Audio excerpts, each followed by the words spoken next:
Magandang umaga, kumusta po? Narito po ulit ang update natin para sa lagay ng ating panahon. Ngayong umaga po ng July 23, 2025. Sa ngayon po ay napaka-aktibo na ang karagatan dito sa West Pacific na bumuo ng mga sama ng panahon. Apat na po ang weather disturbances sa kasalukuyan. Una na dyan ang bagyong Dante na nasa layo na po ng 891 km east ng Batanes.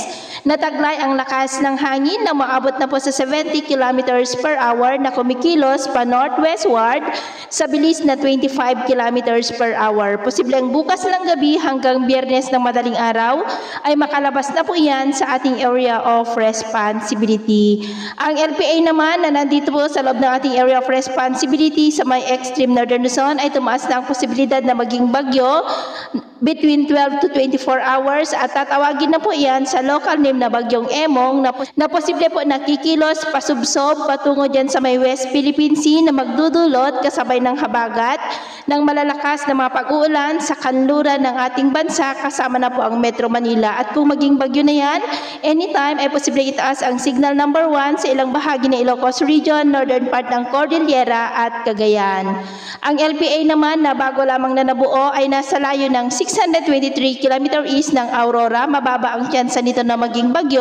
Ang LPA na nasa labas ng PAR ay posible rin na maging bagyo anytime na magpapatuloy na hahatak ng habagat.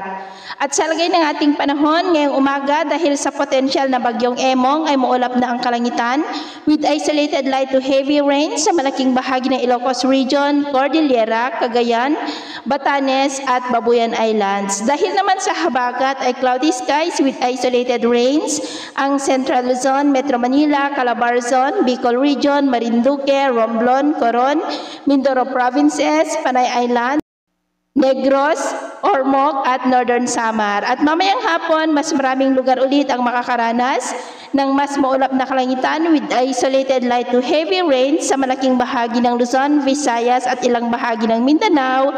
Kaya mag-ingat po tayo sa posibleng banta pa rin ng mga pagbaha at pagguho ng lupa. At sa atin naman po mga baybayin, dahil sa habagat ay iwasan na muna natin ang papalaot sa kanlurang baybay ng Central Luzon na Sugbu, Lubang Island, Occidental Mindoro Seaboard, Northern Seaboard ng Palawan. At dahil naman sa bagyo ay iwasan na muna natin ang papalaot sa mga baybay ng Batanes dahil ang mga alon dyan ay posible po na aabot hanggang sa 2.1 to 2.6 meters height. Kaya hanggat maari ay iwasan na muna natin ang papalaot dyan sa mga may kulay pula para mas makaiwas sa mga sakunang pangkaragatan. So ito lang latest update natin sa araw na ito. At ako pumili si James na nagsasabing sa kahit na pagsubok po na darating sa ating buhay, huwag na huwag po tayong mawawalan ng pag-asa. Thank you and God bless!